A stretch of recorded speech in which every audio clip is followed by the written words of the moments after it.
everybody, and welcome to Connecticut's Beardsley Zoo. My name is Jen, I'm an educator here, and we are in our research station. Now, normally when we have guests here, people come on in and they take a look at all the amazing animals we have. But since we have no guests, we're gonna bring the research station to you. So today, we're gonna do something called Science Corner.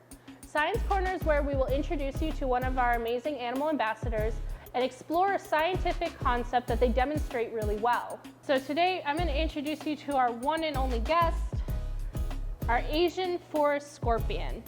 Asian forest scorpions are true arachnids because they possess the characteristics of having two body parts, the cephalothorax and the abdomen, and then they also have 8 legs that are attached to the cephalothorax. These nocturnal predators stalk the tropical rainforests of Southeast Asia in search of their prey, which usually consists of small insects. In order to catch their prey, they have these big pinchers, and those pinchers are kind of like these crab-like claws that'll come out and grab.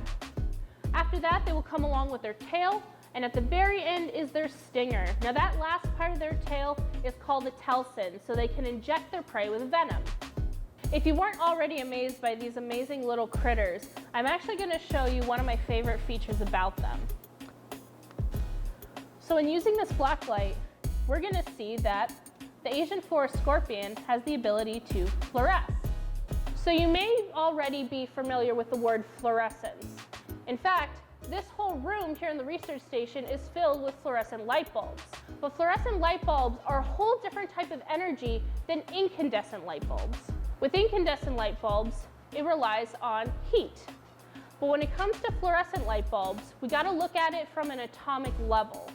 So like sound, light travels in wavelengths, and the more visible the light is, the longer the wavelength is. But in the case of ultraviolet light and our black light here, that travels in a shorter wavelength.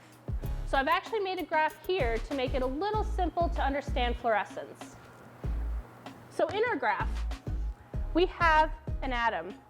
And in the middle of the atom, you have the nucleus, which has protons and neutrons. And then you have the electrons, which are all outside of that nucleus.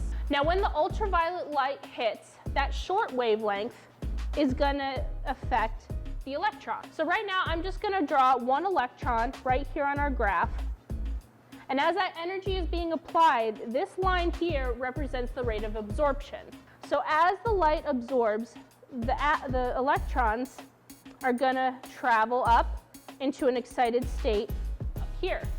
After that, through vibration, they're going to lose a little bit of energy and start coming down into their ground state. And as they go into their ground state, because they have less energy, all of the residual energy left over is then going to emit light, making fluorescent light. Aside from our Asian forest scorpion, rocks like agate can also fluoresce. However, this really depends on the color of the agate rock. So right here, I have a nice pinkish purple agate rock. And under the UV light, it fluoresces really, really well. However, if I have another slice of agate that is a similar color to that of the UV black light, which is purple, anything of a similar color will not quite fluoresce as well because it actually will have a lower energy state. The amazing thing about this, though, is that scorpions, when they fluoresce, it is only their exoskeleton that displays this trait. So really, when they molt their exoskeleton, they no longer fluoresce anymore. So what researchers have found is that the cuticle of the exoskeleton has a compound that allows them to fluoresce. Now, even though we just saw that our Asian forest scorpion can fluoresce really well, something that isn't alive, like our emperor scorpion artifact, can do this as well. However, it is still not known why the scorpion fluoresces or even what compound in their exoskeleton allows them to do this. Some theories out there suggest that it may be used to distract predators at night. Others have observed that usually you don't find Asian forest scorpions out during a cloudless night and a full moon. Some believe that because of the light emitted from the moon will make them very clearly visible to other predators. So if you're an Asian forest scorpion and all of a sudden you notice that you're glowing, you might not want to go hunting out at night. So even though our Asian forest scorpion fluoresces under UV light, that doesn't mean that he is a bioluminescent animal. What that means is he is biofluorescent. Bioluminescence is a whole other thing.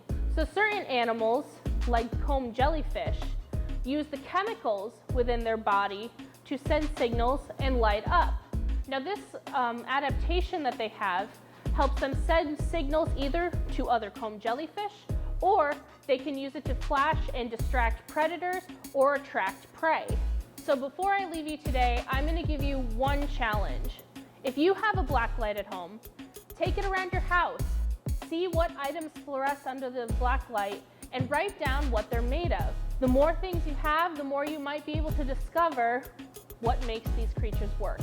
Thank you so much for joining me in Science Corner today. Just remember, any scientific conversation in your house is good conversation for learning. To find more content, please go to our website, www.beardsleyzoo.org.